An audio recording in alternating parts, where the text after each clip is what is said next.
दुनिया भर में मोहब्बत की निशानी समझे जाने वाले ताजमहल के बारे में अब तक आपने इतना कुछ पढ़ा और सुना होगा कि आपको इसके बारे में बेसिक बातें तो कंठस्थ हो गई होंगी, जैसे कि ताजमहल कहाँ है, ताजमहल कब बनाया गया था, ताजमहल किसने बनाया और इसको बनाने का मकसद क्या था। अगर आपको ये सब बातें याद नहीं हैं तो हम आपको ये सब बातें तो बताएंगे, साथ में आपको इन बातों से हटकर ताजमहल के बारे में कुछ ऐसे रोचक तथ्यों से भी आपको अवगत कराएंगे जिनके बारे में आपने आज तक ना ही कभी पढ़ा होगा ना ही कहीं सुना होगा। जैसे कि ताजमहल बनाने के लिए शाहजहां ने क्या वाकई कारीगरों के हाथ कटवा दिए थे, या फिर दुश्मन के लड़ाकू जहाजों से अब तक कैसे बचाया जाता रहा है ताजमहल को। तो चलिए जानते हैं ताजमहल के बारे में कुछ रोचक तथ्य।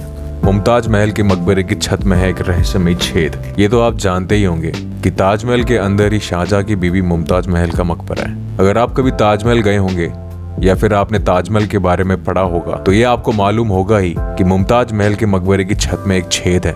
साथ ही मुमताज महल का मकबरा हमेशा नमी में रहता है, लेकिन क्या कभी आपने इसके पीछे की सच्चाई जानने की कोशिश की है?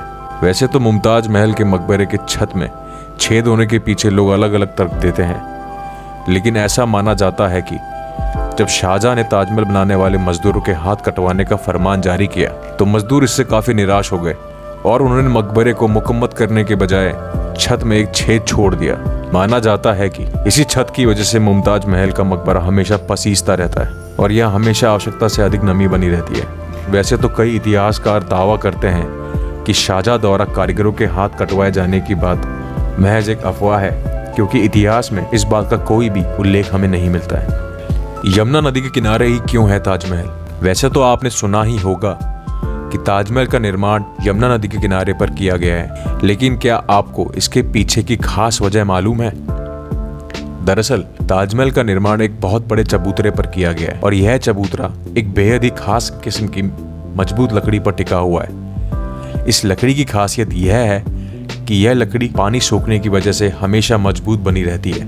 इसी बात को ध्यान रखते हुए ताजमहल को यमुना नदी के किनारे पर बनाया गया है, ताकि ताजमहल के बेस में मौजूद लकड़ी को हमेशा पानी मिलता रहे और इसकी मजबूती हमेशा बनी रहे। अगर ताजमहल को यमुना नदी के बजाय कहीं ऐसी जगह बनाया जाता जहां पानी का स्रोत ही नहीं है तो रिसर्च की माने यह ताजमहल अब तक गिर चुका होता। ताजमहल के मीनार झुके हुए क्यों हैं? अक्सर इमारतों पर बनने वाले मीनार को बिल्कुल सीधा बनाया जाता है, मगर ताजमहल के मीनार थोड़े झुके हुए बनाए गए हैं। इसके पीछे की वजह यह है कि दुर्भाग्य से कभी अगर ताजमहल पर बिजली गिरती है तो बिजली ताजमहल के मुख्य मीनार की बजाय इसके कोनों पर मौजूद मीनारों पर गिरे और ताजमहल को कम से कम नुकसान हो। कुतुब मीनार से लंबा है ताज। आप शायद इस बात पर यकीन नहीं करेंगे कि ताजमहल की ऊंचाई भारत के सबसे ऊंचे मीनार कुतुब मीनार से भी ज्यादा है। दरअसल कुतुब मीनार की ऊंचाई 72.5 मीटर है, जबकि ताजमहल की कुल ऊंचाई 73 मीटर है। वैसे कुछ लोग कुतुब मीनार की ऊंचाई 73 मीटर बताते हैं, लेकिन अगर हम विशेषज्ञों के मुताबिक कुतुब मीनार की वास्तविक ऊंचाई को देखें तो वह 72.5 मीटर ही है। बिना मोटर चलते हैं फव्वारे।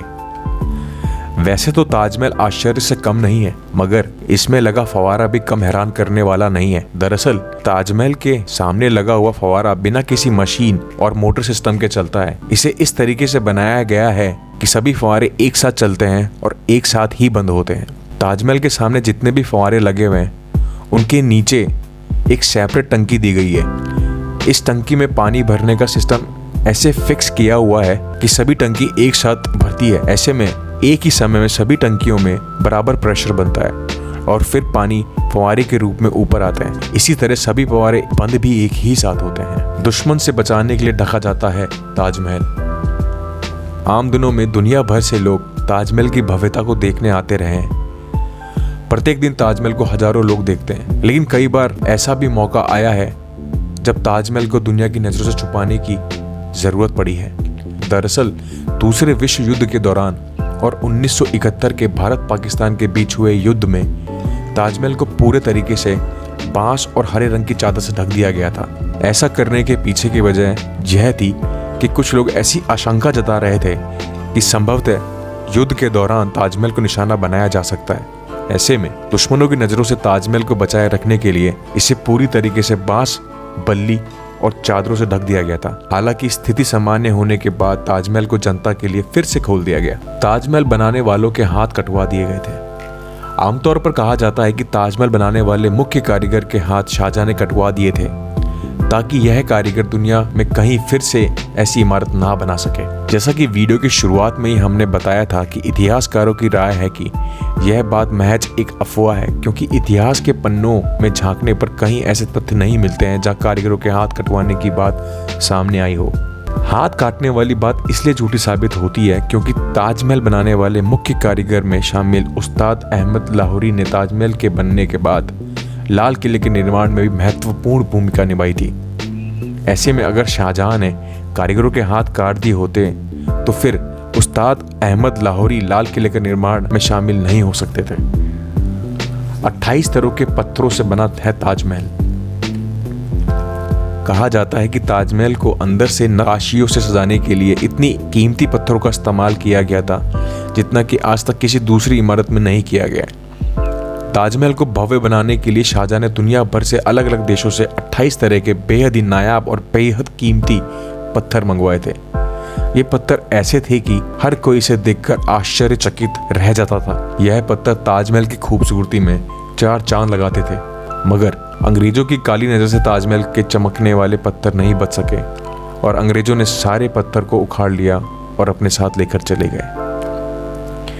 आज 800 करोड़ है कीमत।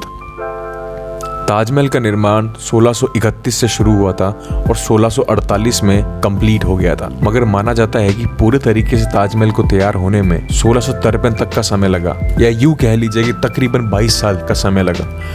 ताजमहल को भव्य बनाने में बेतहाशा पैसा खर्च किया गया। माना जाता है कि 1631 से 1653 के बीच ताजमहल के निर्माण में कुल 32 मिलियन यानी लगभग 3 करोड़ 20 लाख रुपए खर्च हुए थे। अगर आज की डेट में ताजमहल जैसी बिल्डिंग बनाई जाए तो अनुमान के मुताबिक ऐसी बिल्डिंग बनाने के लिए लगभग 80 बिलियन यानी 800 करोड़ रुपए से भी ज्यादा का खर्चा आएगा। काले ताजमहल का सपना रहा अधूरा। दुनिया में हमेशा सफेद संगमरमर से बने ताजमहल की ही चर्चा होती है, लेकिन दूसरी तरफ काले रंग के पत्थर से बन रहे ताजमहल की चर्चा शायद ही कभी कहीं होती होगी। बहुत लोग इसके बारे में नहीं जानते। दरअसल जब ताजमहल बनकर तैयार हो गया तो शाहजहां ने एक और ताजमहल बनाने की इच्छा जाहिर की और इसी तरह एक और ताजमहल के निर्माण की प्रक्रिया शुरू हुई। दूसरा ताजमहल सफेद के बजाय काले संगमरमर से बनाया जाना था। ये महल शाहजहां खुद अपने लिए बनवाना चाहता था, मगर इसी बीच शाहजहां को कैद कर लिया गया। इस कारण शाहजहां के ताजमहल का सपना अधूरा रह गया और आज भी शाहजहां के अधूरे सपने को आप देख सकते हैं।